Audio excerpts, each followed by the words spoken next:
Muy buenas noches aquí desde Europa, buenas tardes Argentina, buenos días, buenas tardes México. Mi nombre es Karin Gibaum, soy corresponsal en Austria para Más Medios, Más Prensa. Y hoy tenemos nuevamente en nuestros streaming un invitado muy especial. Él ya ha estado con nosotros en otra oportunidad, pero no en este canal. Y hoy sí tenemos en Más Medios la oportunidad de presentar al doctor Raúl Tortorello. Tortolero, Tortolero, yo siempre le cambio el nombre, pero veo que varios de los medios también, que es un luchador por las ideas con los valores, creador en México de la nueva derecha, que nos va a contar qué es, una persona con muchos principios, muy luchador por los valores de la familia, de la libertad, del trabajo, de la educación, entre otros. Bueno, yo creo que hay muchísimo para decir. Y nos gustaría hoy directamente que hable sobre los temas de la situación de hoy, que son las nuevas derechas, para que no, como muchos em, medios amarillentos, o como que uno le quiera decir en español, que siempre tratan a la nueva derecha como si fuera algo muy, no sé, extremista, algo muy raro. Y nada de eso. Es algo muy simple que cuida los valores del ser humano, de la familia, pero ya mejor que nos cuente Raúl y él se va a presentar para escucharlo y realmente va a ser una clase magistral. También nos está acompañando Gonzalo Jiménez, quien es psicólogo clínico, periodista desde Argentina, también con una ideología muy similar a la de Raúl en Argentina. Entonces, bueno, vamos a escucharlo a Raúl y después vamos a tener un espacio para preguntas. Bienvenido, Raúl, ¿qué tal? Gracias por la invitación, estimada Karen. También muchos saludos a Gonzalo, a Argentina, a todos los países donde nos puedan hacer favor de estarnos viendo. Bueno, hay que distinguir entre vieja derecha y nueva derecha con varias características, porque desde la izquierda no nos ubican exactamente cuál es la diferencia entre una y otra. Generalmente en los años 70, 80 siempre decían a la gente, estos personajes de izquierda que estaban eternamente en campaña, diciendo, bueno, pues si tú eres un albañil, si tú eres un obrero, si tú eres un taxista, si tú eres una persona, una lavandera, o si tú eres inclusive una persona de origen humilde, aunque seas ya abogado, aunque seas periodista, aunque seas filósofo, lo que sea. O sea, tú tienes que ser necesariamente de izquierda. De ninguna manera puedes ser de derecha, decían en esta mentalidad de izquierda, porque estás traicionando a tu clase, ¿no? O sea, si tú eres pobre, automáticamente tienes que ser de izquierda. Y los ricos, o sea, son los únicos que pueden ser de derecha. Si tú decías, soy de derecha, es porque tenías mansiones, tenías yates, tenías viajes internacionales todo el tiempo, porque tenías fábricas, porque tenías cientos o hasta miles de obreros en tus fábricas, en fin, porque eras una persona con mucho dinero, un magnate. Entonces, esa era la idea, esa era la narrativa, digamos, en resumen, que trabajaba la izquierda, que estaba haciendo proselitismo para sus filas durante muchas décadas, durante la década de los 70, 80, 90, ¿no? Todavía hoy hay gente que piensa de esta manera, ¿no? Que en la derecha únicamente pueden estar aquellos que son multimillonarios, lo cual es una idea totalmente absurda, ¿no? No tiene nada que ver. Y prueba de eso es el movimiento MAGA, que es un movimiento de clases trabajadoras, de la clase trabajadora. Totalmente, ¿no? Eso está claro con las estadísticas. Los que están votando por la izquierda, por Kamala Harris, en este caso en Estados Unidos, son los multimillonarios. Ahora es algo totalmente contrario a lo que habíamos visto en las décadas anteriores. Entonces, bueno, básicamente es que lo que ahora llamamos vieja derecha y que realmente queremos jubilar, no desaparecer, pero sí queremos jubilar, es una derecha que tenía ciertas características, pero la característica más predominante de la vieja derecha es que pone al centro, pone la economía. O sea, son economicistas, ponen al dinero y si lo quieres ver con ojos más críticos, más católicos o más cristianos, ponían al becerro de oro al centro de la vida. O sea, lo que importaba, la forma de medir tu superación, tu bienestar, era únicamente en términos económicos, ¿no? O sea, eso es una característica muy predominante y por eso fueron catalogados por toda esta panda delincuentes del Foro de Sao Paulo fueron catalogados pues mm, como pues gente que explotaba a los demás, como gente que estaba todo el tiempo únicamente pensando en hacer más y más ganancias, ¿no? Entonces, la vieja derecha es economicista, la vieja derecha también era una derecha más bien, vamos a decir, liberal, pero que dio paso, abrió mucho la puerta en un liberalismo clásico, no había tanto problema, pero este liberalismo clásico que además pues es un marco estructural, es un marco jurídico conceptual, es lo que da forma a los estados-nación. Sería muy amplio hablar de esto, pero digamos, no hay ningún problema con el liberalismo clásico. El problema es que ese liberalismo clásico es tan abierto, digamos, a tantas posibilidades que ahí puede caber todo prácticamente. Y se metió mucha gente progresista, dando paso a esto que conocemos hoy como liber progres o liberales progresistas, liberales que ya no tenían ningún problema con atacar a la religión católica, que se burlaban de nuestros valores familiares, que no promovían la familia como núcleo, que atacaban al catolicismo, que se burlaban inclusive de los valores, y además que promovían el aborto, que promovían, pues bueno, una serie de características que ya son ahí sí ya son muy contrarias. En ese gran espacio que es el marco del liberalismo clásico, ya entraban cosas muy diferentes como estos, que eran como los progresistas y la gente, diríamos desde acá, la gente progre globalista, y por otro lado, pues estaban los más conservadores, ¿no? La gente conservadora. Entonces, la vieja derecha también era belicosa. Vamos a pensar, por ejemplo, en los Bush, ¿no? Esta dinastía Bush, que por cierto, una de las más jóvenes apoyó a Kamala ahora en las elecciones recientes, ¿no? Imagínate, o sea, fue derivando. Fíjate qué interesante, o sea, la vieja derecha, en la que me quiero detener un momento, si me permiten, por favor. O sea, la vieja derecha fue derivando en el socialismo, fue derivando, o sea, eso deriva, te lleva, desemboca en la izquierda. Y eso hay ejemplos muy claros, ¿no? Por ejemplo, en México, quien generó que llegara López Obrador al poder fue el inmediato anterior, el presidente anterior fue Enrique Peña Nieto, que pues era, digamos, una derecha que sería calificada como neoliberal, ¿no? Que también les digo es la palabra que se usaba mucho en la izquierda para calificar a la derecha en general, pero no se puede categorizar así. Entonces, digamos, en Chile, por ejemplo, recordemos que estaba Piñera y de Piñera siguió este señor Gabriel Boric. O sea, una cierta derecha que ahorita estamos conceptualizando en términos generales como vieja derecha, desemboca en varios países, desembocó en esto, ¿no? A lo mejor, ¿no? Tendríamos que hablar inclusive, ¿no? Inclusive remontarnos un poco más atrás en el caso de Menem, que después derivó en el kirchnerismo, de alguna manera, ¿no? O sea, y bueno, y también vemos pues otros casos en otros países. Bueno, sería largo hablar de esto porque hay muchos ejemplos, ¿no? Pero digamos, ese tipo de derecha que desde la izquierda se conoce como neoliberal, así en términos generales, es decir, una derecha que no es conservadora, una derecha liberal, que por no tener esos valores bien presentes, y por solamente poner lo económico por encima de todo, fue derivando, digamos, en la destrucción de estos valores, en dejar los valores atrás, atrás, atrás, y en solamente poner la parte económica al centro. Y entonces cuando falla la parte económica, finalmente cuando nuestros países entran en crisis, entonces es que la izquierda dice, ya ven, les dijimos que la derecha era solamente para los millonarios. ¿Por qué se fueron de boca ustedes con ellos? ¿Cómo puede ser que los hayan apoyado? Entonces ahora vamos a corregir las cosas, vamos a poner orden, y entonces empiezan a funcionar estos regímenes que nunca se van, son como unos parásitos que nunca dejan de estar encima de la sociedad, sacándole todo el jugo.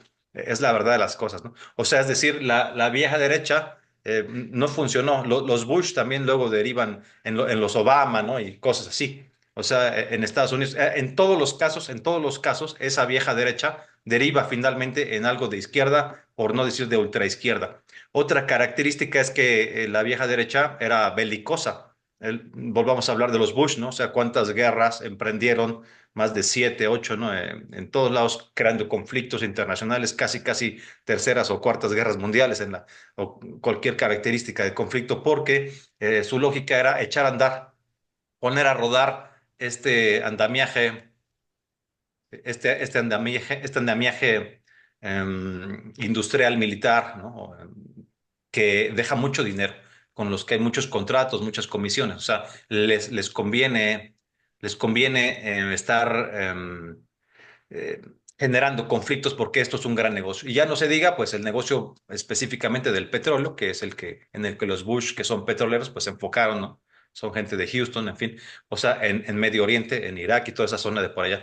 Pero además, digamos, además de ser belicosa, tiene la característica de que, por ejemplo, no era una derecha realmente provida, no era una derecha de valores, no era una derecha cristiana, no era una derecha conservadora. En fin, tiene una serie de características, ¿no? También una característica que hoy nos hace mucho sentido es que esa vieja derecha, digo, hasta da pena un poco decirlo, porque como quiera, pues la vieja derecha, pues es la que había, ¿no? Pero esa vieja derecha también era globalista, hay que decirlo, era una derecha globalista, no global, ¿no? O sea, global, pues qué bueno, ¿no? Que estemos en todos lados, internacional, que nos comuniquemos, que tendamos puentes, pero más bien es que esa vieja derecha era globalista, o sea, lo que hoy criticamos en el globalismo o progre globalismo, diría yo, es que estaban, digamos, intentando crear un gobierno mundial, traían la agenda también de un gobierno mundial y para ello había que aplicar estas políticas maltusianas de disminución de la natalidad a través del aborto, a través de la homosexualización de las sociedades, del supremacismo feminista, del supremacismo LGBT, etcétera, etcétera, y crear conflictos al interior de las naciones para que no se generara, digamos, mayor población, ¿no? De una manera u otra con estas agendas transversales, ¿no? O sea, la feminista que destruye la familia, que odia a la familia porque ahí hay un macho opresor, que es el papá y no la quiere reproducir, en casarse, entonces no se casa, entonces a lo mejor es lesbiana y si no es lesbiana tampoco se casa, tampoco se reproduce, no tiene familia. O sea, el supremacismo feminista por un lado, con las ideas de Simone de Beauvoir, de Judith Butler, entre otras muchas, de esta señora Firestone, entre otras autoras.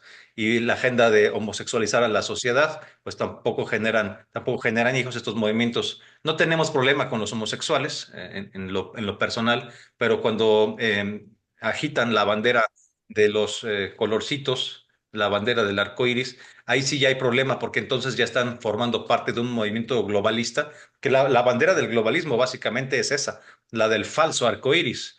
Diría yo falso arco iris porque pues los colores originales son siete, no seis, y el color que excluyen muy mañosamente es el azul celeste que tiene que ver con esta conexión con la religión, con el cristianismo, ¿no? Con el manto de la Virgen o con los colores del cielo. O sea, ese color lo quitan y dejan una bandera de solo seis colores. Es un arcoíris fake para nosotros desde el conservadurismo.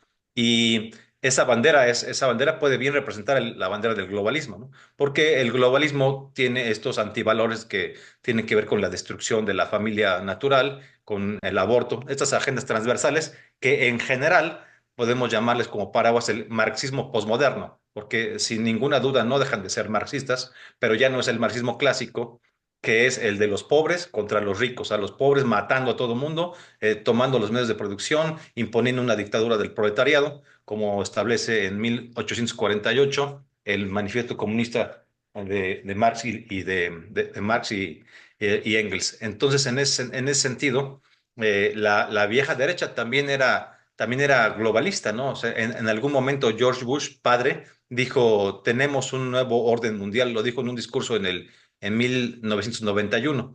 Es decir, esa vieja derecha no impulsaba, no rescataba los valores patrióticos. Diría yo la palabra patriótico, por la raíz etimológica, por la semiología de la palabra, más que nacional o nacionalista, ¿no? O sea, creo que es más correcto desde la perspectiva conservadora usar la palabra patriotas. Somos patriotas más que ser nacionalistas, ¿no?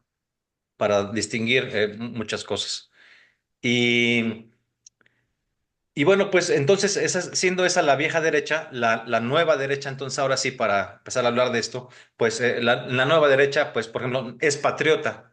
o patriótica, no, no es globalista, ¿no? Se opone al globalismo con valores patrióticos. Esto no quiere decir, por supuesto, que no amemos a nuestros hermanos en toda Hispanoamérica y en todo el mundo, que no queramos tender puentes, no quiere decir que queramos aislarnos, que queramos encerrarnos, que nos guste el ostracismo, ¿no? Para nada, ¿no? O sea, nuestra globalidad, al menos desde mi punto de vista, nuestra globalidad es la hispanidad, el movimiento hispánico que está pues en todo el mundo, ¿no? En España y en toda América y en muchos otros países también, pero básicamente nuestra globalidad, la característica que rebasa nuestras naciones es la hispanidad.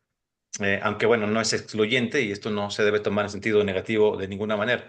Entonces, somos patriotas y no globalistas. También, por supuesto, lo más importante es que en la nueva derecha ponemos a Dios al centro de nuestra vida, ¿no? O sea, y aquí me voy a tomar unos minutos, si me permiten, para explicar por qué, porque esta es la característica más trascendente, más importante de la nueva derecha, poner a Dios al centro de la vida. Hay que ver, digamos, el análisis a veces es muy deficiente, ¿no? Y únicamente se queda en los detalles electorales o electoreros, inclusive, o sea, los detalles de más encimita, pero si hacemos un análisis fuerte, digamos, desde la filosofía de la cultura, desde la filosofía política, desde la filosofía de la historia, nos damos cuenta que si hoy estamos como estamos en todo Occidente, esto empezó, tuvo un momento en el que realmente empezó esto y a grandes rasgos, porque pues no puedo extender, sería muy largo hablar de todo esto ampliamente, profundamente, todo esto empezó, digamos, en la Ilustración, en la Ilustración. Entonces tenemos que hablar del siglo XVII, XVIII y para acá. En la Ilustración, el movimiento también de la modernidad, que básicamente lo que hace el movimiento de la modernidad para los efectos que estamos hablando ahorita es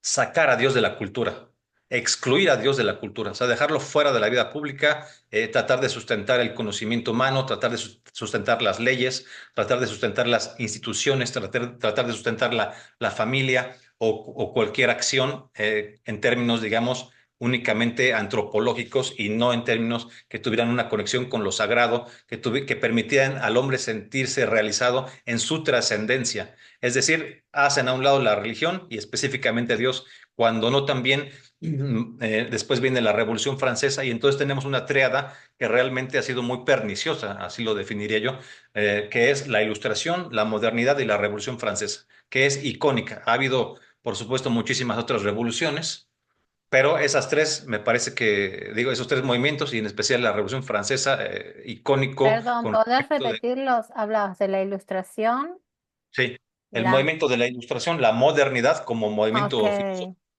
Y movimiento la filosófico, Revolución Francesa. Ok. la Revolución Francesa de mil setecientos ochenta y Lo estoy nueve, escribiendo mientras hablas, por eso. sí. Ok.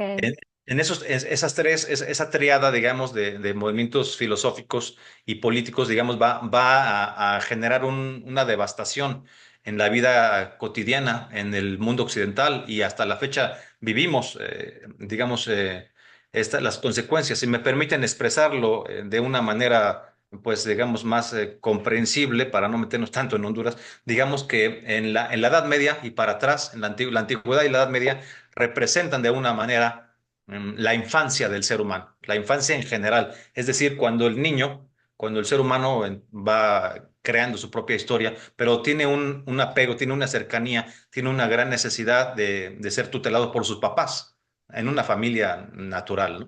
Entonces, la religión tenía un papel fundamental y eso queda muy claro. Hubo, por supuesto, cosas negativas, hubo cosas positivas, pero digamos, así lo podemos poner sobre la mesa, que en todo este gran periodo de años de la historia estábamos cerca, ¿no? Cerca, y en la Edad Media sí, sí las sociedades funcionaban alrededor de la religiosidad, de lo sagrado. O sea, lo que realmente importaba era salvar tu alma y trabajar por el bien común. Luego, pues ya viene la modernidad. La modernidad es como la adolescencia. Ahí empieza el ser humano, digamos, occidental, a vivir una suerte de adolescencia, una adolescencia que entonces pues es un choque, pero una adolescencia violenta que niega al papá, o sea, quiere excluirlo, hazte para allá, yo puedo vivir yo solo, yo veo cómo le hago. Y por supuesto, pues que viene una desconexión con lo sagrado, porque no estamos hablando de cualquier papá, sino de Dios. Imagínense entonces el hombre haciéndose un Dios de sí mismo, porque tiene estas connotaciones, ¿no? Ilustración, modernidad y sobre todo Revolución Francesa con todas sus cosas descabelladas, em, tiene, digamos, esta cuestión de querer la muerte de Dios. Dicho en términos nietzscheanos, esto equivale, digamos, en la radiografía que hace a posteriori Nietzsche, pero todavía, porque pues Nietzsche ya muere en 1900, pero la Revolución Francesa tuvo lugar bastante antes, en 1789, pero como quiera que sea, Nietzsche hace un retrato de lo que ya venía ocurriendo, ¿no? En 1900, cuando muere, ya Hablas de tenía mi estos. país. Ah, exactamente.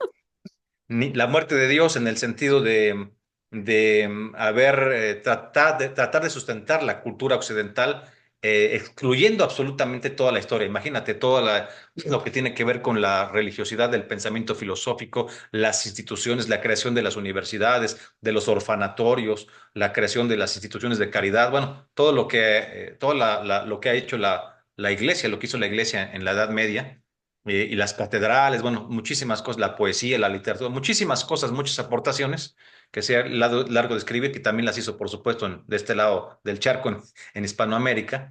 De todo eso querían dejarlo fuera. Entonces, el hombre, ¿qué puedes, en una reflexión nietzscheana, qué puedes poner? ¿Qué puedes poner? Si quitas a Dios, dejas un gran vacío. ¿Qué puedes poner? Tanto a nivel religioso como a nivel cultural, que pues, no nada más es adentro del templo, sino también afuera de cómo te vas a regir. Entonces surgen muchas corrientes de pensamiento y filosofía que básicamente hacen al hombre como un Dios. Se pone el hombre en el trono de Dios. Yo soy el Dios para mí mismo, ¿no? Y eso tiene que ver también, porque fíjate, va muy de la mano, va muy de la mano, realmente va muy de la mano, hablo a nivel filosófico, va muy de la mano la ilustración, la modernidad, la Revolución Francesa con la masonería. La masonería surge en 1717 en Inglaterra y para esas fechas, bueno, ya habían adoptado hasta las exclamaciones de la Revolución Francesa, ¿no? Libertad, libertad, igualdad, fraternidad, todavía se usan en las logias masónicas en todo el mundo, ¿eh? En todo el mundo.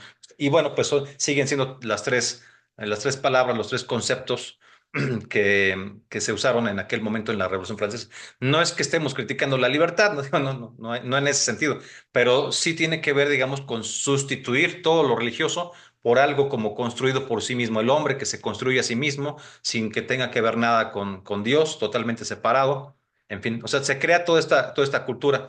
Y después, pues como no hay un sustento, como el hombre, pues el hombre, imagínate, el hombre, ¿no? Querían sustentarlo en la razón, ¿no? Digo, a nivel filosófico, Kant, y sería largo mencionar tantos autores, pero digamos, Kant quería sustentar Yo que soy no era muy ningún ateo, kantiana. no era ningún ateo, ¿no? No era ningún ateo, pero querían sustentar, Descartes también un poco antes, o sea, querían sustentar el conocimiento en la razón. Entonces, la razón también en la Revolución Francesa, la Pero también razón, en Dios, Kant. Kant era muy eh, defensor de Dios. porque él no era ateo, él no era ateo como otros, pero digamos, Claro, en la Revolución Francesa, pues ya se aplican las cosas de otra manera por la influencia masónica que también claro, ya supuestamente sé por qué lado lo abarcas. No, porque acá lo se van mezclando. vemos un poco para defender, digamos, la postura cristiana, la postura religiosa, el kantianismo. Lo aplicamos mucho Sí, en las ciencias humanitarias, ¿no? claro. Para ver esa trinidad, ¿no? Del hombre está hecho a semejanza e imagen de Dios. Entonces, Pero desde ese digamos, punto de vista. a lo que me refiero fue, vamos a poner sobre Discúlpame la que te mesa. interrumpa, pero es muy importante porque justo lo van a escuchar también alumnos míos de la universidad acá y justo Claro, que miran mucho el tema kantiano. ahorita regresamos a Kant. Mira, vamos a poner atención un momento en esta estampa. Es la Revolución Francesa y en la Catedral de Nuestra Señora de París, que pues es la más importante de Francia, se meten, o sea, la tienen tomada estos revolucionarios locos en Francia, se meten al templo, se meten a la iglesia, destruyen, sacan una Virgen María, una estatua de la Virgen María, la sacan, la rompen y en su lugar ponen, aquí viene la parte totalmente simbólica y para mal, digamos, y que todavía los ecos de este acto todavía los sentimos hoy en día. Ponen a una prostituta disfrazada como la diosa razón, como digamos, un atuendo griego, ¿no? Como la diosa razón, y la ponen en el lugar de la Virgen María. Y crean un culto que además era, no, o sea, no es broma ni es teatro, o sea, instauraron un culto a la razón, el culto de la diosa razón. Es decir, ya no creemos en Dios, no queremos saber nada de Jesucristo, ni de la Virgen María, ni de nada, ni de la Trinidad, ni nada. Tampoco creemos mucho menos creemos en el Papa, ni en el clero, ni nada. Y en lugar de todo esto vamos a hacer un culto a la razón. O sea, imagínate, esto quiere decir, claro que esto tiene ya pues unos antecedentes con Descartes, con Kant y con otros autores. Pero básicamente, digamos, de lo que se trata es que ya no se puede sustentar el conocimiento humano en términos de que Dios nos dio la capacidad de pensar, etcétera, ¿no? O sea, no se sustenta en términos de lo sagrado, de lo trascendente, de lo religioso, sino únicamente en una capacidad mental, que es lo que criticó también Nietzsche, ¿no? O sea, Nietzsche también fue un gran crítico de Kant, se burlaba de él, diciendo, pues, ¿cómo sustenta Kant que la razón, digamos, puede ser sustentada por sí misma, ¿no? Dice, pues, se burla Nietzsche de Kant diciendo, Kant dice, ¿cómo es que la razón se sustenta? Bueno, porque tenemos una capacidad de pensamiento, ¿no? Sí, ¿me escuchan ahí? Como Sí, que se sí, anda sí, yendo. perfecto. Ah, perdón, sí es que como que tuvimos un detalle aquí con la luz eléctrica, con la energía eléctrica, perdón. Si se llegara a ir la luz eléctrica, entonces me conecto desde el celular. Perdón por la interrupción. Bueno, decíamos que Perfecto. se burla Nietzsche de Kant diciendo, pues, por qué produce el opio sueño? ¿Por qué produce el opio sueño? Y en lugar de dar una explicación pues más seria, se burla de Kant diciendo, bueno, pues porque el opio tiene una capacidad somnífera, una facultad somnífera. No, no estás diciendo nada realmente, ¿no? No estás diciendo nada. No estás agregándole nada. A igual a A, no estás agregando nada al conocimiento. En fin, entonces, bueno, pues este es el trazo, digamos, que todavía hoy vivimos. Luego viene la posmodernidad, más que, digamos, más que una cuestión a nivel cronológico, es como la entrada en esa época de la adolescencia, en donde el adolescente pues ya no solo es un rebelde, no solo ya se separó de sus papás, no solo habla mal de ellos, sino que ahora además está metido en drogas y se acuesta con todo el mundo y trae un relajo, ¿no? Trae un relajo. O sea, digamos, la degradación de las grandes aspiraciones de la modernidad, porque la modernidad tenía aspiraciones universalistas, ¿no? Por supuesto, o sea, la razón, ¿no? La verdad, la ética, la belleza, esos son los valores kantianos, son los que promovía sobre todo Kant, ¿no? Digamos, en sustitución de valores solamente religiosos. En fin, pues después en la posmodernidad vemos pues ya también un cambio en el sujeto revolucionario del marxismo clásico. El marxismo clásico, hay que recordar, es uno de los grandes proyectos de la modernidad. O sea, es hijo tanto el liberalismo como el marxismo, los dos, que corren un poco en paralelo y abrevan un poco uno en otro, en cosas buenas y cosas no tan buenas. Digamos, los dos son hijos de la modernidad. En el caso del marxismo clásico, que se trataba, digamos, de esta lucha de los pobres contra los ricos. Ahora ya no, en la posmodernidad, ahora ya no es solamente el sujeto de los pobres, sino que ahora vemos los supremacismos feminista, el supremacismo indigenista, el supremacismo negro, el supremacismo LGBT, o sea, y el supremacismo ecoanimalista. Estos son, digamos, los nuevos rostros, los nuevos sujetos revolucionarios del marxismo Ujú. posmoderno.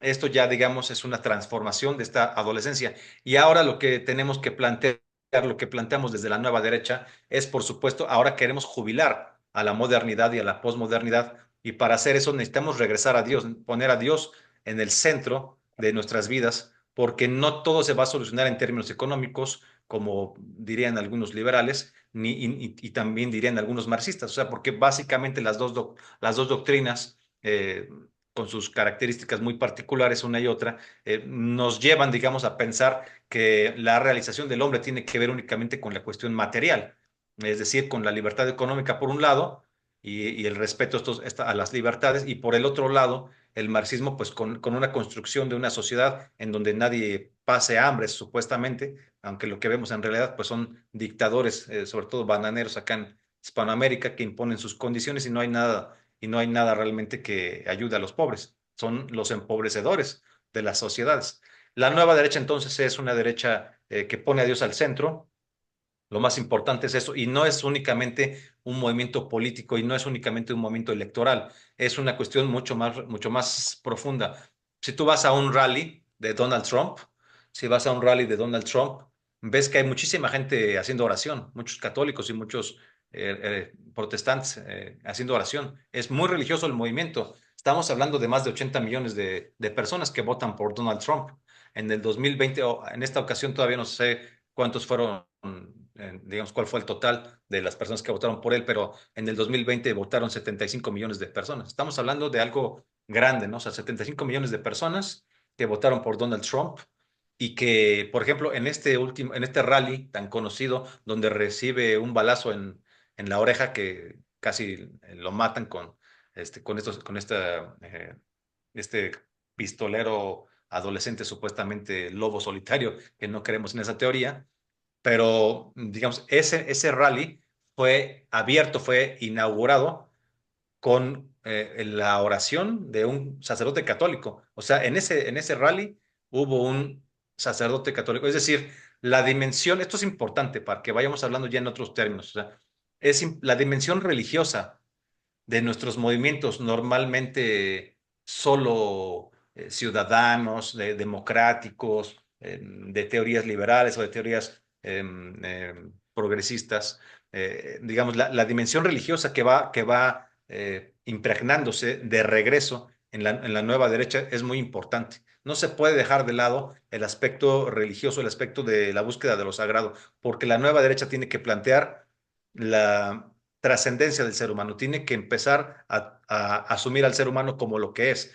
No es nada más un trabajador, no es nada más algo que sirve para producir y consumir, no es nada más un agente del mercado, como diría pues, el marxismo, pero tampoco es únicamente la superación económica, que pueda yo exportar, tenga mi capital, pueda capitalizar, etcétera. No nada más en términos económicos es que se puede hablar de bienestar del ser humano.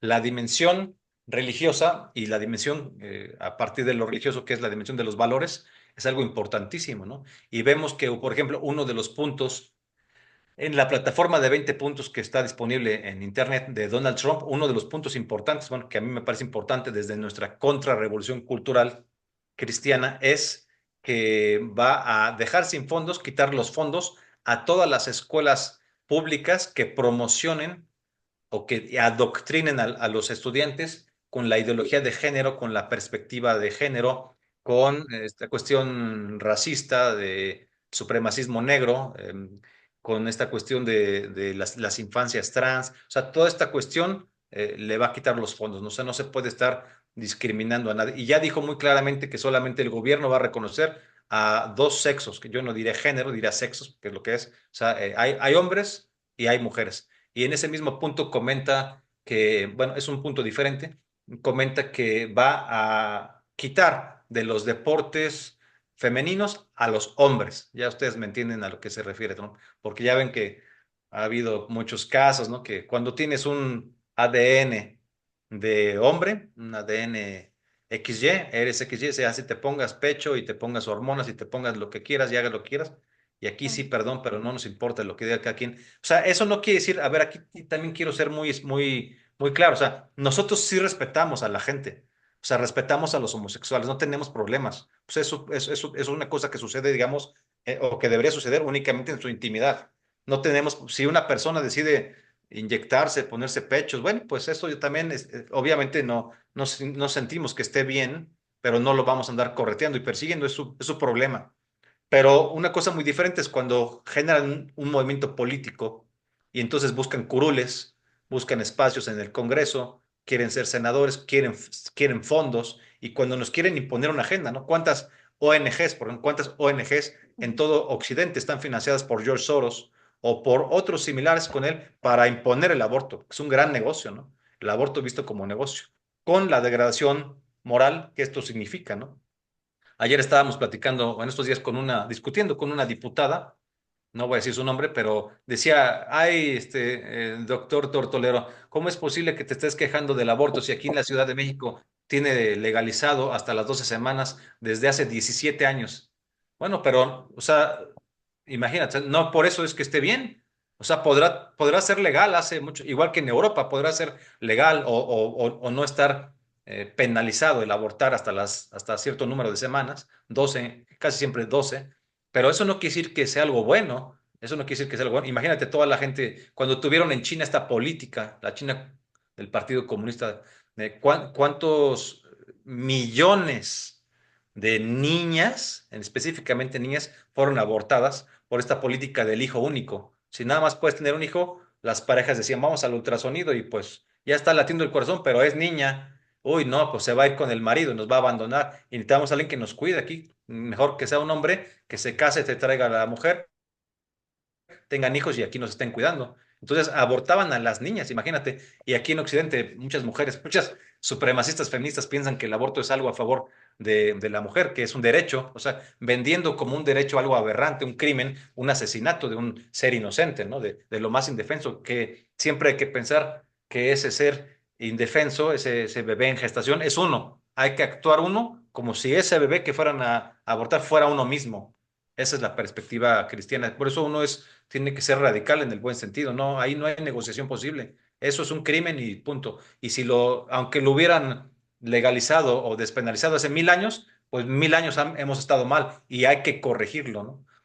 Donald Trump ya creo que hará lo pertinente. Este es un asunto en Estados Unidos, dicho sea de paso, que ya está en los estados. No es una decisión federal, ya pasó a los estados. Esto tiene que ver cuando la Suprema Corte tumba el caso Roe versus Wade. Ahí automáticamente sale la hegemonía del federalismo, hace que llegue a los estados, de la federación más bien, hace que llegue el asunto a los estados y cada estado toma en sus manos si se va a poder abortar o no se va a poder abortar. Eso es todo. No creo que haga algo más Donald Trump en ese sentido. Pero decíamos, bueno, pues acabando de definir un poco la nueva derecha, ya con esto voy cerrando este primer capítulo.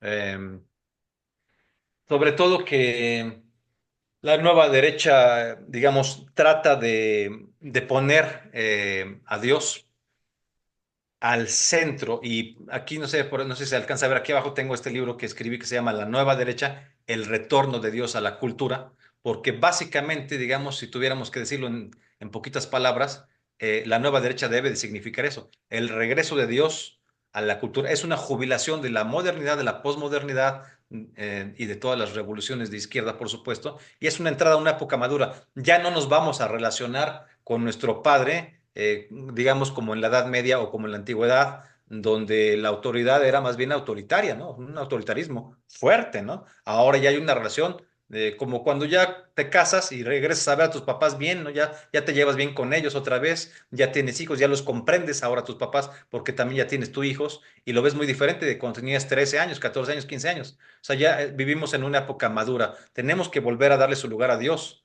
Y el lugar de Dios, pues, tiene que ser muy fuerte porque es Dios. Esto significa que vamos a construir leyes, que vamos a construir instituciones a partir de nuestros valores cristianos, sea que seas practicante, ferviente o aunque fueras un ateo, pero los valores siguen actuando, ¿no? Y quiero cerrar esta primera intervención, este capítulo, poniendo un tema importantísimo, muy radical, muy importante, trascendente sobre la mesa.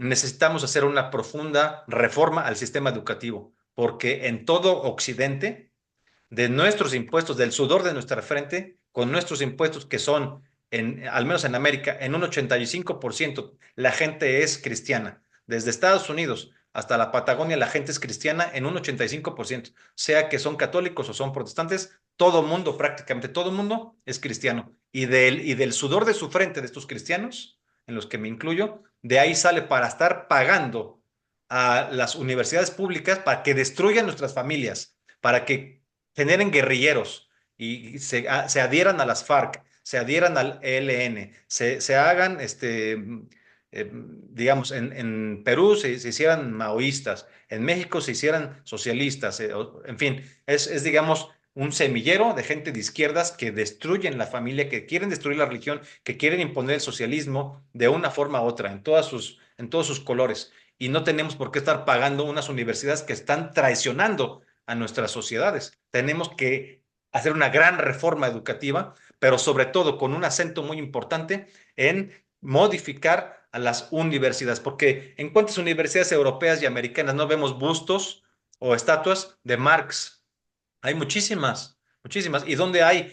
donde permiten que haya un Cristo Rey o una Virgen María o bueno, algo que tenga que ver con la religión, pues somos religiosos. Por qué no puede haber eso? ¿Por qué no? ¿Por qué tenemos que estarnos escondiendo? Esa es, digamos, la resaca de la modernidad y de la Revolución Francesa, que cuando alguien se persina, los demás se burlen de él, tiene que esconderse, que no lo vean. Necesitamos hacer oración y acción contra revolución. No podemos estarnos escondiendo. Tiene que haber un lugar en la cultura y en las películas, en la poesía, en la literatura, en el cine, en todo, en toda la cultura en general, tiene que haber una expresión de nuestros valores. Si no, no vamos a poder hacer una contrarrevolución. Cuando digo contrarrevolución cultural, no me refiero a una revolución única, pero básicamente, digamos, es mucho de la Revolución Francesa, pero también mucho de la Revolución Cultural China, que es la que se está aplicando en Estados Unidos. Esta revolución woke es, digamos, prácticamente una calca de lo que se hizo digo, con ciertas características específicas en China, con muchos asesinatos, 15 millones de muertos, pero digamos, el aspecto cultural de querer borrar todo, de querer empezar de ceros, es lo que está haciendo en Estados Unidos con el movimiento woke. Esta cuestión de la teoría crítica de la raza, donde si eres un hombre blanco, automáticamente eres un criminal y todos los blancos son unos malditos, unos esclavistas, unos desgraciados, y tenemos que buscar la hegemonía, la supremacía de los negros ahora para que, como fueron víctimas, ahora pues podamos aportarles algo. O sea, una ideología totalmente de venganza, ¿no? Esa es la parte marxista, porque el marxismo es básicamente resentimiento social, venganza, ¿no? Por eso no se acaban nunca los problemas con las izquierdas, porque un católico diría, bueno, pues ya pasó esto y aquello, vamos a solucionarlo con un diálogo, vamos a abonar todos para la sociedad, para construir el bien común, pero si eres de izquierda, siempre estás llamando a la división, nunca vas a hacer un llamado a la unidad. En México, durante los 6 años de López Obrador, un tipo nefasto, jamás hubo un llamado a la unidad.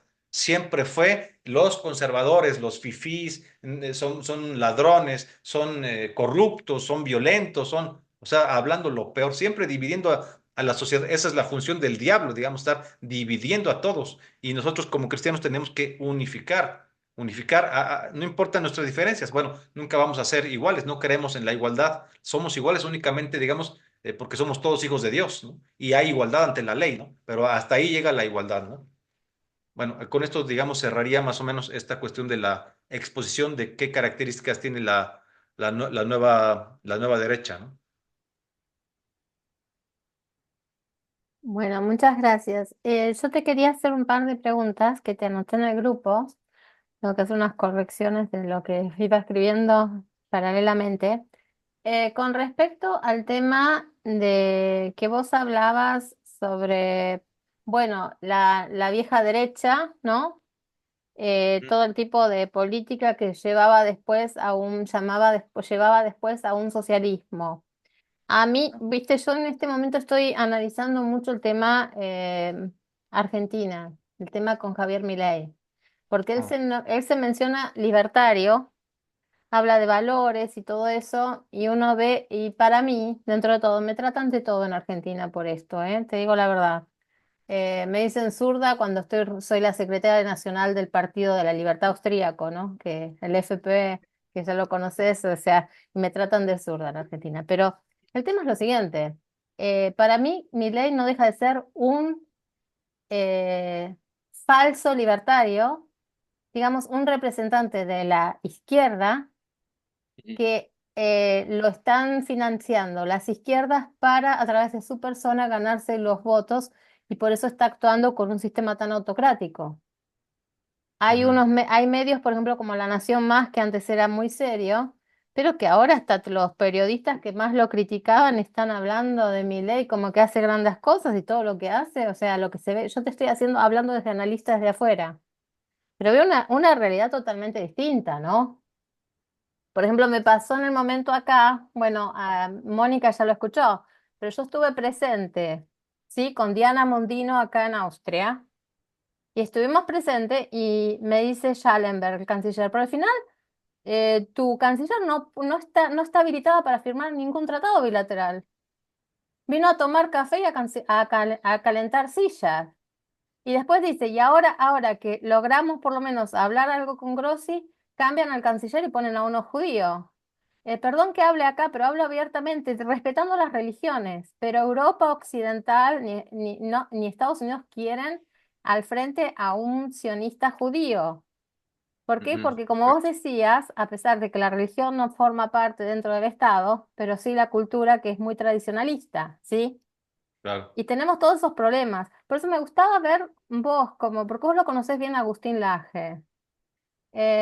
Vos con Agustín tenés muchas similitudes en la forma de pensar. Pero No, también, en otro lado, Agustín lo está apoyando a Milei, y por otro lado, si sabemos si hablamos de valores y más conservadores, más liberales clásicos dentro de lo conservador, me gustaría ver tu análisis. No estoy atacando a Milei ni nada. Quiero aclarar, es un análisis que estamos haciendo, ¿no? ok. Porque es un análisis totalmente neutral y un análisis desde el aspecto, desde lo que uno observa, ¿sí? Mira, yo considero que Milei, como quiera que sea, está mejor que el kirchnerismo con todas sus caras y sus vertientes. O sea, ahí hay un cierto avance en la expulsión del sistema socialista, de estas cuestiones del mega asistencialismo, todo lo que empobrece más a la gente. En esa parte no le veo tanto problema. El hecho de que él se defina como liberal, libertario, pues a mí no me gusta mucho porque nosotros somos más bien, digamos, de nueva derecha. Él me parece que, perdón por lo que voy a decir, a lo mejor no les va a parecer No, eh, todo bien, todo bien. Acá el grupo de tan personas exactamente como lo digo. aceptan todo. O Sí. sea, a mí me parece que Milei pues no es de nueva derecha, lo voy a decir así claramente, ¿no? A mí me Mm. parece que Milei no es de nueva derecha. Él sí es de la vieja derecha, porque él, pues fíjate, la vieja derecha pues cercana con toda esta cuestión del sionismo, ¿no?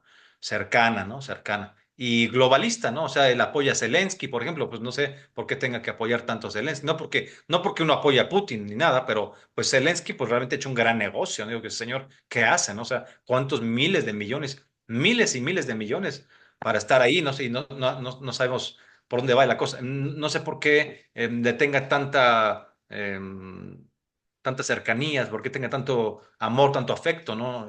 Milei por Zelensky, pero digamos, básicamente Milei me parece de vieja izquierda porque no pone a Dios al centro de la cultura, ¿no? Él dice que, fíjate, lo ha dicho, digo, no estoy inventando nada y ustedes que viven por allá en Argentina me van a dar la razón. Él comentó muy claramente en televisión abierta que él era un maestro del Tantra. Bueno, pues esas prácticas y que le decían a él la vaca mala. No voy a decir por qué, porque bueno, pero ya se imaginarán por qué los que saben lo que es el Tantra. Digamos, eso me parece que pues es una burla, ¿no?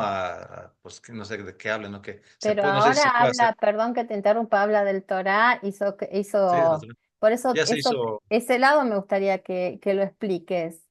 Cuando fueron a mí me parece que la vice sí es católica bien y que ella sí es, digamos, de valores y todo. Ella me parece que es mucho más de nueva derecha. Milei no, porque simplemente él gira en torno, a ver, perdón, aquí siendo tú de Austria, perdón, o sea, pues me parece que él gira en torno de la ideología de la escuela de Austria.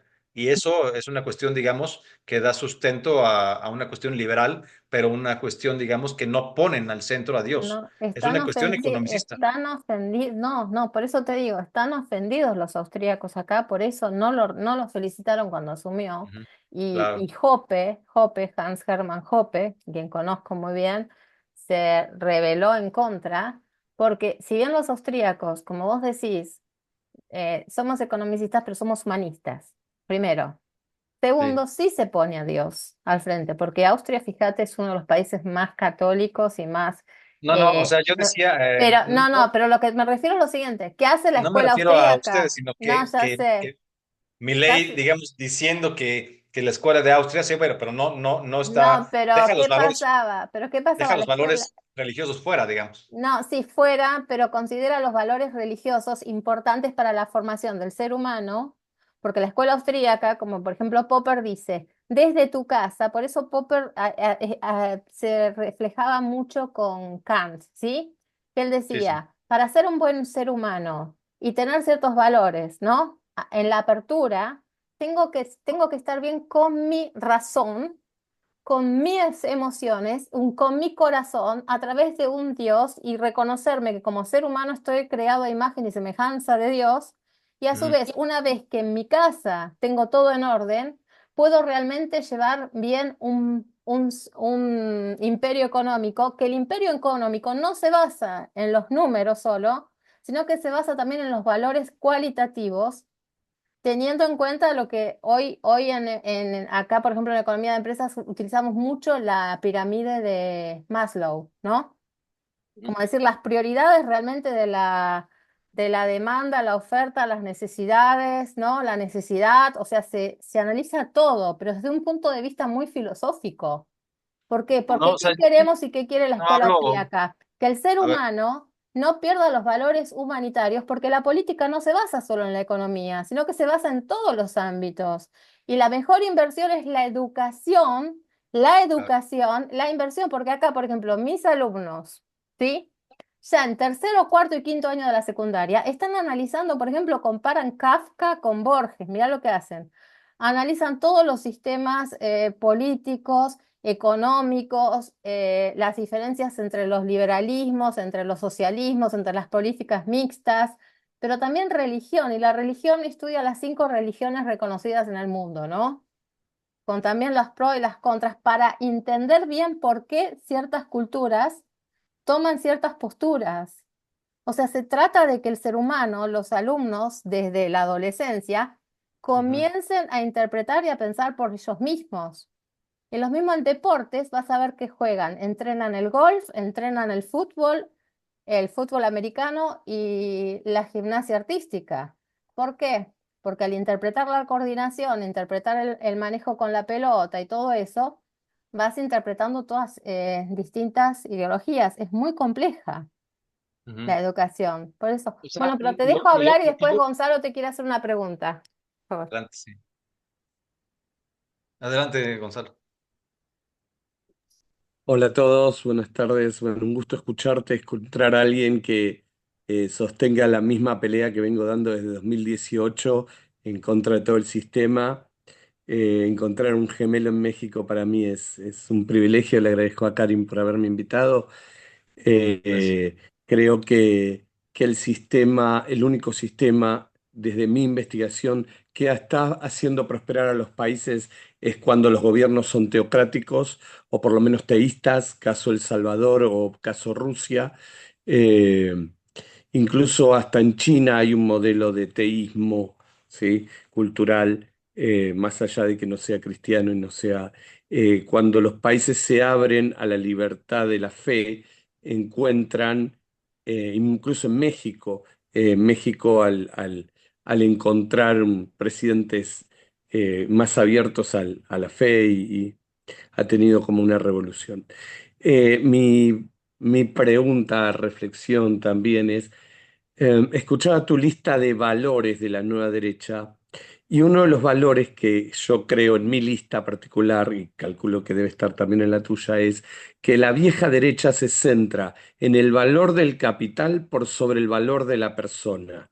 O sea, si un edificio tiene valor histórico, pero es más importante el valor de reventa del edificio para hacer una torre, se generan las políticas para desproteger al edificio y convertirlo en una torre de luz.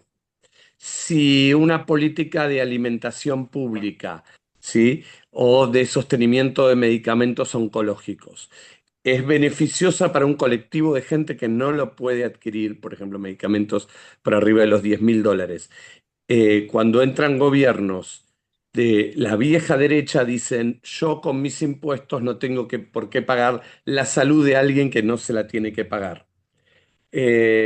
Y así lo podemos ver en un montón de situaciones. Creo que en México es el INEGI quien se encarga, ¿no? del tema de salud y temas No, de, corregirme si estoy equivocado, no, el INAES, INEGI o algo así es.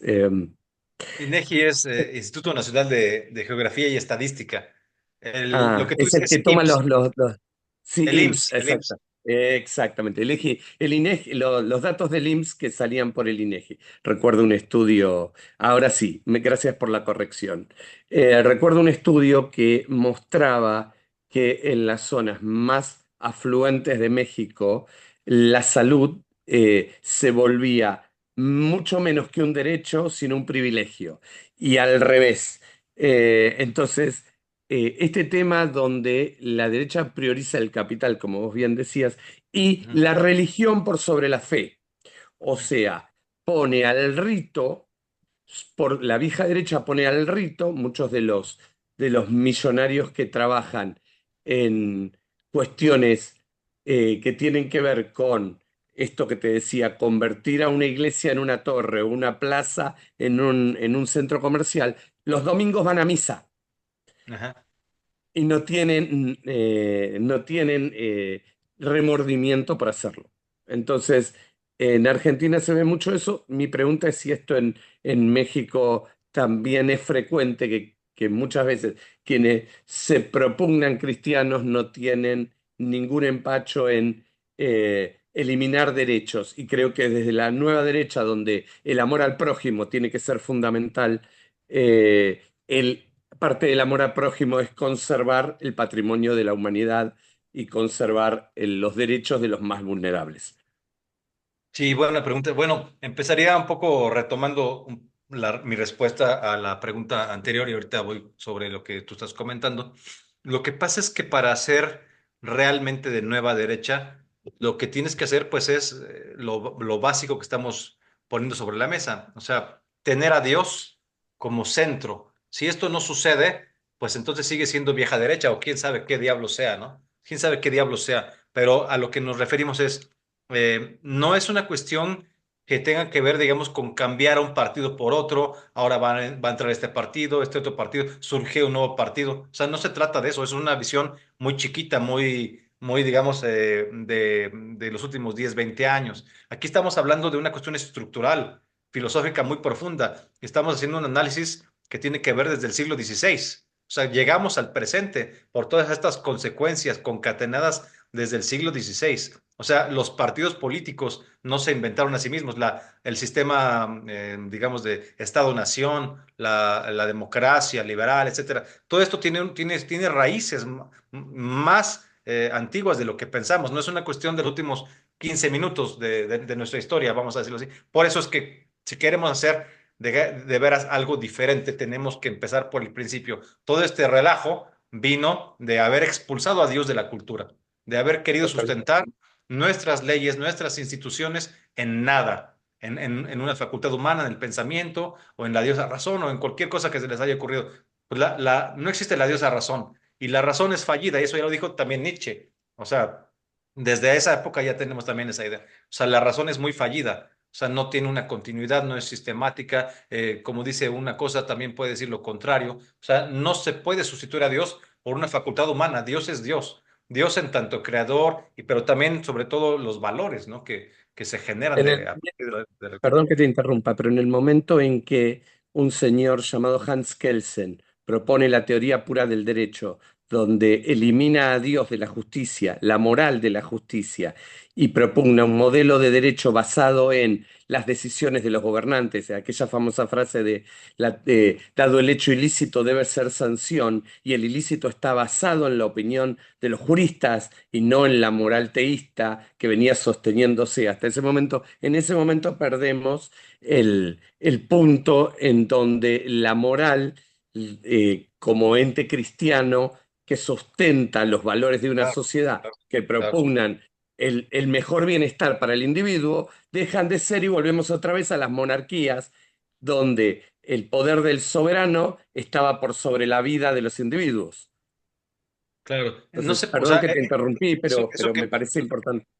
no te preocupes. Y además es muy buena intervención lo que estás comentando. O sea, porque justamente eso es de lo que yo estoy hablando ahora. O sea, no nos dicen, por ejemplo, fíjate, esto es muy importante.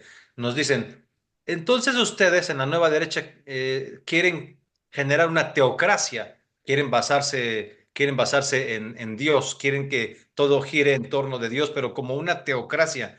Pues claro que no. O sea, pues por supuesto que no. Por supuesto que no, pues no estamos en Irán, ¿no? O sea, no queremos una No. teocracia de ninguna manera. Entonces, a qué me refiero con esto? Ya hubo la antigüedad y ya hubo la Edad Media, donde de alguna forma sí eran ciertamente regímenes muy parecidos a la teocracia. O sea, sí era una imposición de valores. Ahora, cuando eres niño tienes que obedecer a tus papás, pues porque no te queda de otra. Y si no, pues tienes la calle, ¿no? Y vivir abajo del puente o salirte de tu casa. De niño no vas a hacer eso, tienes que obedecer, aunque no te guste. No queremos eso, no queremos eso, para nada. Ya pasamos por la adolescencia, que fue todo este relajo, toda esta cuestión de la modernidad, esta pelea con Dios, estar vandalizando los templos, acostarse con todo el mundo. O sea, todo lo que dice Dios que no debes hacer, ahí vas. Y todo lo que te propone el amor, la unidad, a destruirlo. La familia, a destruirlo. La religiosidad, destruirlo. La oración, no existe Dios. O sea, la muerte de Dios tiene muchas consecuencias. Ya lo dijo Nietzsche, digo, no. Es una cuestión muy antigua hablar de esto, ¿no? Lo que pasa es que lo Sí, estamos sí, retomando, y ¿no? todo en Pero digamos, función de la un legalidad, todo en segundo, déjame función de un termino. marco de legalidad. Dame un segundo, ahí voy para allá. Déjame terminar una vasta idea. O sea, la muerte de Dios, decía Nietzsche, ¿cómo vamos a llenar este vacío? Tenemos las manos llenas de sangre. La gran culpabilidad no nos va a dejar trabajar, no nos va a dejar vivir. No, lo dice más o menos así. Y tiene razón en sus reflexiones. O sea, esta cuestión de la ilustración, la modernidad y la Revolución Francesa, que es la muerte de Dios. O sea, hazte para allá, Dios, yo me voy a sentar en tu trono. Ya estás viejito, hazte a un lado. Ya te matamos. O ya te moriste. Ahora nosotros, el hombre, se sostiene a sí mismo con sus propias cosas. O sea, hacer a un lado a Dios es una cuestión absurda porque, pues, evidentemente el ser humano es muy chiquito, no es nada, no es nada. Y una facultad del ser humano, pues, todavía peor, ¿no? Todavía peor. Entonces, no podemos reconstruir Occidente. Estamos hablando, a ver, estamos hablando de lo que está en juego, es la salvación de Occidente. O sea, no es poca cosa. Estamos hablando, o sea, Occidente se fundó con estos valores cristianos, digamos, tratar de hacerlos a un lado y fundarse con cualquier otra cosa es absurdo. ¿Con qué cosa vamos a sustituir a Dios? No se puede. Entonces, con lo que tú comentas del derecho que quiere quitar los valores cristianos, es absurdo. Y eso sería como, entonces, ¿qué? Sería también como quitar de las catedrales a Dios y nada más verlas porque hay murales muy bonitos y los vitrales son muy bonitos o son obras majestuosas del arte gótico o del arte barroco o del estilo que tú quieras, ¿no? O sea, no podemos ver las cosas así. Eso es la vieja derecha todavía. Eso es cuando todavía las ideas modernas sean marxistas o en algunos casos también liberales. Nosotros necesitamos poner al centro a Dios, es decir, ya no nos vamos a relacionar con Dios como niños chiquitos, como con ese autoritarismo que, pues bueno, o con esa autoridad que te imponía las cosas y no te quedaba de otra. Ya no es así. Ya pasamos por la adolescencia, ya pasamos por la modernidad y ahora estamos en una reconciliación con los valores cristianos. Queremos una democracia cristiana, no queremos una teocracia, queremos una democracia cristiana, una democracia, por ejemplo, lo que dice Trump, que va a quitarle el financiamiento a estas escuelas que destruyen nuestros valores cristianos, para decirlo en resumen, que son el supremacismo feminista, el aborto, la ideología de género, la teoría crítica de la raza, y bueno, todas estas cuestiones, que bueno, eso, digo, no, eso es lo que va a hacer él como gobernante, pero nosotros, digamos, como ciudadanos, ¿qué vamos a hacer?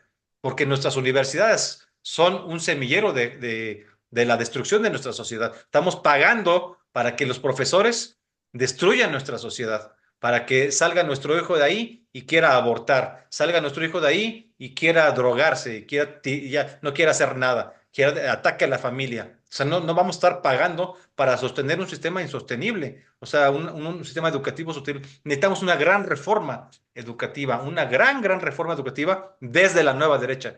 Retomar las universidades para Dios y para el bien común. Ese es uno de los principales puntos de la agenda de nuestra contrarrevolución cultural cristiana. Y respecto de Milei, pues bueno, tiene cosas, digamos, ya comentamos cosas positivas en la parte económica, como buen hombre, como buen agente de la vieja derecha, pero yo no veo que lo más importante lo esté trabajando él. Él sigue siendo un economicista, digamos, pero a secas, desprovisto de esta parte de verdadero contacto con Dios. Y el hecho de que se esté acercando a los judíos, yo no lo veo como una cuestión religiosa, lo veo como una cuestión quizás Sionista, de conveniencia hacia el sionismo, ¿no? De claro, globalismo, pues, ¿no?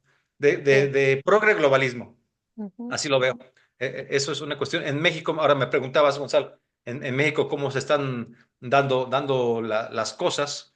Bueno, lo que pasa es que aquí hay además el supremacismo indigenista, ¿no? Es un país con un 12% de la población es indígena y estos tipos en el gobierno, digamos, no, digamos, tratan de ser inteligentes, pero digamos para mal y en lugar de retomar los valores cristianos, que son los del 80% de la población, retoman los valores de los aztecas o antivalores de los aztecas, estos que tenían 80,000 sacrificios al año, sacrificios humanos, y que se comían la carne humana en un pozole, en un caldo, digamos, ¿no? Imagínate.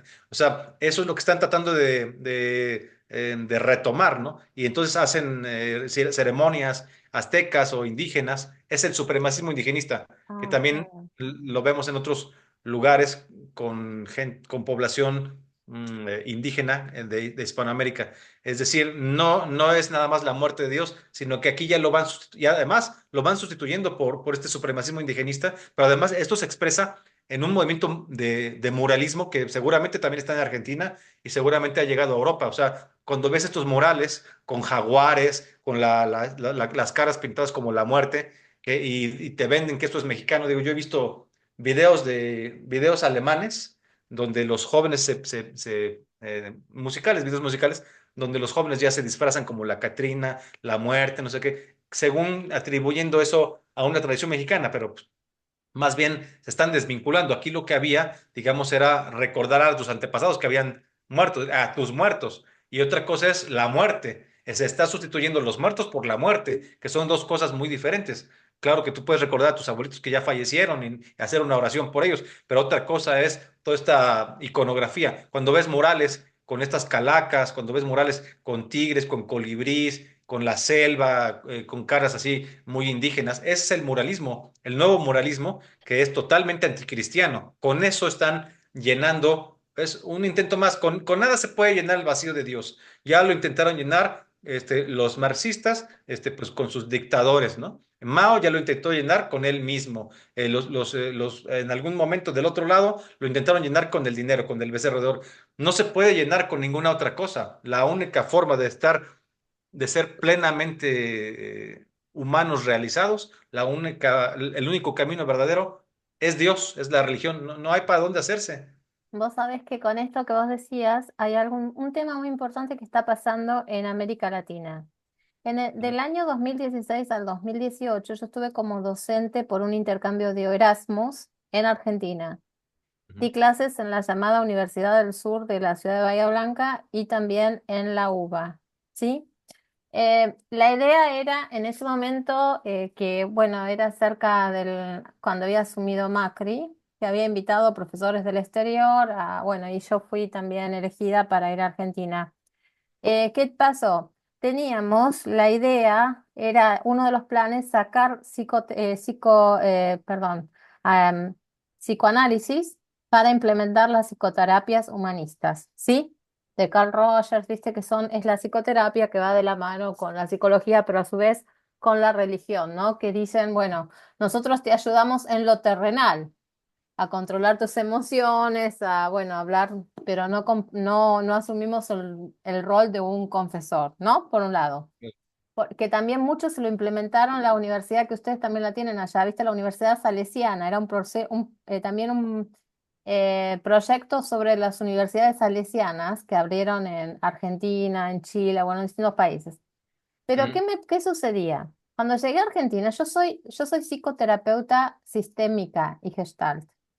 Ajá. Sistémica quiere decir de la reunión de roles, ¿no? Por ejemplo, si hay un problema en tu pareja, en tu familia, que muchas veces las madres, las esposas asumimos el rol de muy maternal, entonces no dejamos que cada uno cumpla su rol desde lo comportamental, ¿sí?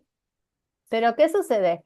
Hay muchos problemas con los que traté de luchar en contra de que yo veo que hacen también en México, lo que se llaman constelaciones familiares, Así. que los llevan a un punto esotérico, como si se comunicaran con los muertos y nada que ver, nada tiene que ver. La constelación familiar es como jugar al ajedrez y vos decir, bueno, en tu relación con tu padre, ¿dónde te sentís? ¿Te sentís bien entendido? No. Entonces, el por qué no, qué falla en la comunicación. ¿Te das cuenta? Es el tema de, bueno, y traté de luchar contra todo eso. También porque se crearon cursos de coaching que dicen coaching emocional, tratando de buscar el rol de un psicólogo, y también otros los terapeutas holísticos, que eso es lo que vos ibas con el tema de los rituales, que eso es lo que yo quería decirte, ¿no? Ujú. Que vos hablabas de esos temas de rituales. Claro, eso es un tema que yo me doy cuenta porque acá hay mucho latinoamericano, muy resentido al tema de la hispanidad y que hablaban que los españoles habían venido, nos habían matado, ¿no? Etcétera, etcétera. Claro, te das cuenta de la versión que se vende acá, ¿no? Claro. Por un lado. Y por el otro lado es el tema que yo noto en América Latina, la lucha que se necesita hacer contra esas ondas, digamos, corrientes esotéricas, que hoy, con el gobierno actual, tenemos en educación, hay un excelente director que es Carlos Torrondel, pero no podés implementar nada porque ¿qué tenemos? La hermana de Milei, que es el jefe, que es totalmente esotérica. O sea, no podés hacer nada lo que sea de luchar contra esos movimientos esotéricos. Acá con Orbán lo logramos, con Meloni nos está ayudando mucho, ¿te das cuenta? Claro, claro. O sea, tenemos personas fuertes, también Serbia está luchando mucho en todo eso, Polonia, porque tienen ciertos países con políticas de valores. Pero bueno, es uno de los problemas que estoy viendo allá, en América Latina. Y después a Mónica te quería hacer una pregunta. ¿Cuál es tu opinión sobre Spengler y la decadencia de Occidente como algo irreversible? Sí, bueno, gracias. Comento primero lo que dices de estos movimientos esotéricos. Eso es parte de la decadencia, digamos, de la modernidad, ¿no? O sea, Ujú. cuando ya entra la posmodernidad y todo se convierte como en un valor de mercado. O sea, da igual ser católico que ser Hare Krishna, que ser supremacista indigenista, que hincarte ante la Pachamama, o estos que están mucho en Europa traficando realmente con cosas que no deberían vendiéndose como chamanes, dándole a la gente a beber ayahuasca en ceremonias supuestamente sagradas, que son unos vagos y unos ignorantes también, porque tan ignorante, digamos, es el ateo que no quiere reconciliarse con Dios, no reconoce a Dios, como estos que también niegan a Dios, pero que en cambio sí usan plantas, digamos, de efectos psicodélicos. Como tomando estos brebajes de la ayahuasca, comiendo peyote, comiendo hongos, que se distribuye hasta por mail, ¿no? O sea, bueno, por correo te llega una carta con un polvito y ya los pones en un pan mojado y ahí se reproducen eso. En fin, o sea, toda esta cultura de la posmodernidad intenta, es todavía lo que decía Nietzsche, es lo mismo, o sea, ya matamos a Dios, ok, ¿con qué vamos a llenar el hueco? ¿Cómo llenamos? ¿Cómo llenamos? O sea, no es cualquiera, o sea, no es cualquiera. Digo, cuando se nos muere la mascota estamos llorando, cuando se nos muere nuestra mamá, ahí estamos de luto mucho tiempo, cuando se nos muere un hermano, un primo, la pareja, pero cuando se muere Dios, ¿cómo quedamos? Y eso es lo que marca la cultura de la modernidad. Esta depresión, esta necesidad de agarrarte de algo. Pues sí, oye, de dónde te puedes agarrar? ¿De dónde vas a agarrar? ¿Cuál es tu sustento? Pues no va a ser Marx, ni la revolución, no va a ser Fidel Castro, no va a ser Nicolás Maduro, no va a ser Alberto Fernández, que Bueno, por acá cierto, está muy de moda Che olvidaba Guevara. Che Guevara, ¿no? Cualquier No, grupo. matón homófobo, infeliz, racista además, ¿no? Porque Oh, mataba a negros y homosexuales. sí, sí, Fíjate, sí. olvidé mencionar hace rato el caso de Macri, justamente, la derecha, la vieja derecha, dando pie a la llegada de Alberto Fernández, más que Menem generando el kirchnerismo, bueno, también, pero también es el caso, digamos, de cómo la vieja derecha finalmente Es que termina. Macri también es muy populista, sí, es verdad. Por eso, bueno, que Macri, siendo de derecha, entre comillas, generó la llegada finalmente de alguien pues terrible como Alberto Fernández. Bueno, regresando a esto de las supersticiones, porque tienen este problema, las izquierdas han creado esto, el, el- el supremacismo progresista ha creado esta narrativa de estar en contra de todo lo cristiano. O sea, y tú lo puedes ver en los videos, en las premiaciones de los Grammys, en cualquier, o sea, puedes expresar, puedes ser budista libremente, puedes ser hinduista y rezarle a la diosa Kali o a quien tú quieras, o como Milei puede ser practicante del Tantra o como tú quieras, o cualquier otra cosa, pero no puede ser cristiano, todo menos cristiano. O sea, lo cristiano queda vedado. Esto es la herencia maldita de la Revolución Francesa y de estos movimientos anticristianos. No se diga en México la Guerra Cristera, que fue pues totalmente una masacre de católicos solo por ser católicos, ¿no? Un presidente masón, Plutarco Elías Calles, Recordemos que las ideas de la masonería pues tienen mucho que ver en el fondo con las ideas de la modernidad y este universalismo de la gran fraternidad en todo el mundo de la masonería también va vinculado un poco con eso. O sea, ¿Pensás que comparten valores. Milei es masón? No, no, no creo. No Macri creo que sí, ¿no?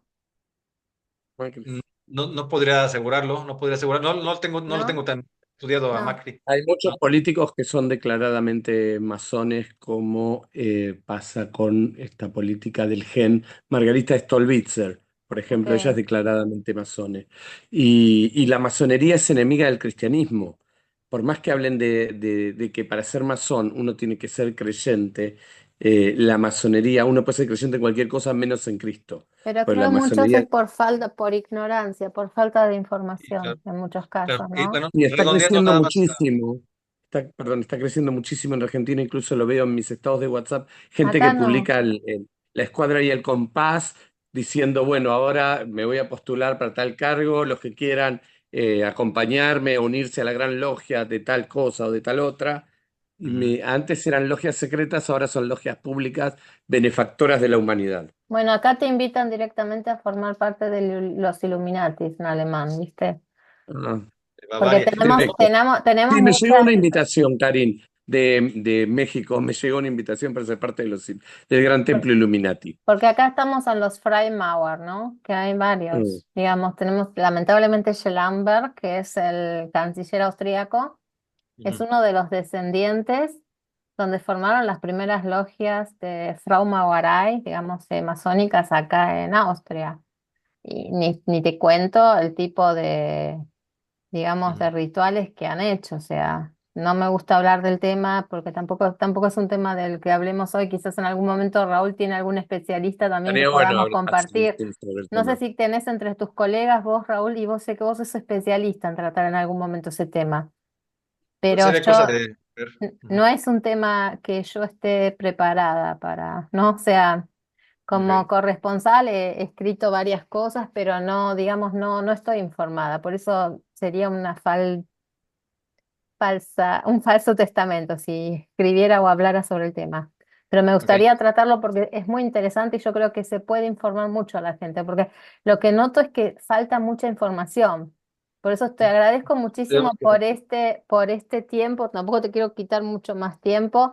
Nos vamos a reunir nuevamente, pero te agradezco muchísimo porque es una forma de hacer docencia a través de, digamos, de los medios, de las redes, a través para que muchos estudien, se informen, lean, y yo creo que a través de que podamos informar, la gente puede ser más visionaria y más cuidadoso de lo que lee, lo que le llega en las manos, y por lo menos decir, bueno, podés tener, no sé cómo explicarte, a vos se te puede desnudar una mujer adelante tuya.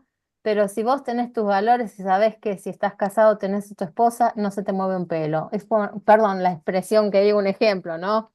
Claro. O por ejemplo, como nosotras mujeres, en el caso mío, de Mónica o de la esposa de Gonzalo, o si tenés esposa, que decís, bueno, ves un hombre buen mozo y vos podés decir, ay, qué persona buen moza, qué bonita. Pero no por Ujú. eso lo vas a ver con ojos de sexualidad. Creo que me expreso bien a lo que. Entonces, Claro. de tener las bases, las raíces, ¿no? Bien formadas, bien fuertes, para no dejarnos caer en la tentación de la multitud, ¿no? Yo creo que eso es muy importante y lo que yo intento lograr, que no importa lo que leas, si vos tenés tus bases bien fijas, si vos tenés tu mente bien abierta, no te dejes manipular.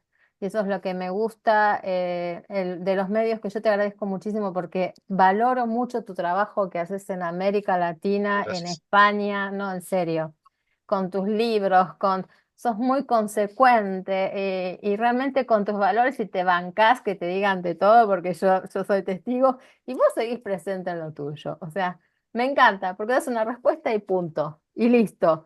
Y seguís o no o directamente lo ignorás, pero siempre das en el momento que tiene que estar, das tu respuesta y seguís adelante. Y yo te agradezco muchísimo porque sos un ejemplo. Yo también fui muy golpeada en muchos momentos y muchas veces decía, ay, bueno, la corto, me voy, chao. Vos también sos testigo que me volvías, ¿por qué te fuiste de los grupos? Como siempre que yo dije, basta, para nada. Pero bueno, digo, hay una misión que tenemos y que la tenemos que seguir, ¿no? Por nuestros hijos, por las próximas generaciones. y porque por más que seamos pocos, pero podemos hacer mucho en esta tierra. Te agradezco, Raúl, te voy a dar la palabra de cierre. Te agradezco, Gonzalo, por estar presente, también por tu lucha en la Argentina. Mónica, también Mónica Alonso, que desde su lugar hace muchísimos, pertenece al Partido Demócrata, del doctor Balestra, de Guillermo McLaughlin, que los conocés seguramente por de nombre. Bueno, Luis Rosales, que también seguramente será embajador, si Dios quiere, de Estados Unidos por Argentina. Entonces, bueno, varias personalidades que realmente un partido conservador, pero con muchos valores, que yo sé que Gonzalo también simpatiza bastante con el Partido Demócrata. Así que, bueno, que no es el demócrata de Estados Unidos, ¿no? Claro, Bueno, así que muchas gracias. Te damos la palabra de cierre. sí. Yo les agradezco a todos los que nos van a seguir escuchando, mirando este programa. Les quiero comentar que el día lunes tenemos por la noche a Gloria Álvarez con la versión de libertaria, progresista. Ella nos va a decir por qué está en contra de Trump, por qué está en contra de muchas cosas, pero también para ver todas esas posturas. Y en otra oportunidad vamos a tener al doctor Raúl Tortorello versus Gloria Álvarez, recién se entera, para ver cuáles son los puntos que ven en común y no, porque también es muy importante conocer las distintas versiones. El día miércoles vamos a tener al doctor Kachanowski, que nos va a hablar sobre la situación de, digamos, de económica argentina. El día jueves vamos a tener al doctor Marcelo Montes, que nos va a presentar su libro sobre la situación de Putin y qué está pasando hoy con la relación de Rusia, Ucrania, Eurasia. Así que tenemos varios encuentros muy importantes en los próximos días. Y el doctor Luis Rosales, que nos va a contar también de su experiencia en Estados Unidos bajo la, digamos, la victoria de Trump.